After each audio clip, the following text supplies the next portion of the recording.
La maraude se prépare dans l'exiguïté de son petit local. Il est 20h30 et la chaleur est suffocante. Combien de bouteilles d'eau un peu? On en prendra plutôt un maximum de ce que la voiture peut contenir.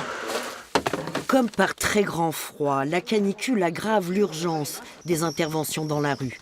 D'autant que chaque année, à l'arrivée de l'été, de nombreuses structures d'accueil de jour ont fermé leurs portes. On a en moyenne à peu près une 50aine de personnes par soir. Et ça va faire que grimper. L'été dernier, on est arrivé au mois d'août à faire le dimanche soir notamment 85 personnes dans la soirée.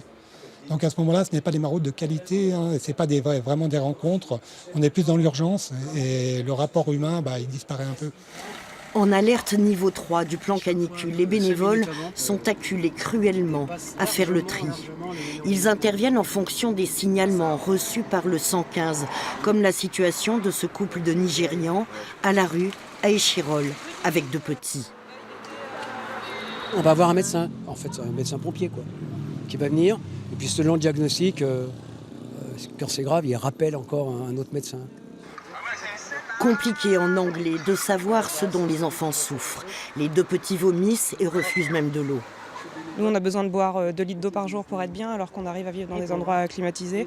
Eux sont dehors toute la journée. Aujourd'hui, on a eu plus de 40 degrés ressentis. Eux, ils sont forcément en difficulté aux premières loges, quoi.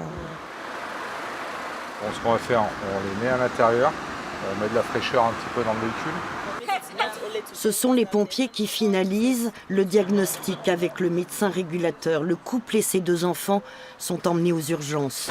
Pour les bénévoles de Vincy, la maraude se poursuit jusqu'au petit jour. À minuit à Grenoble hier soir, il faisait 26 degrés.